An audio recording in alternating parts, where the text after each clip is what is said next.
Dear viewers, you are watching Global Flash and we informing you about today's strong earthquake. 5.6 magnitude hits on China on Sunday 23 January 2022 at local time 10 am, and the depth of earthquake was 10 km, was reported by United States Geological Survey.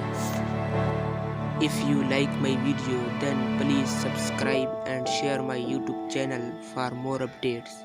Thanks for joining Global Flash.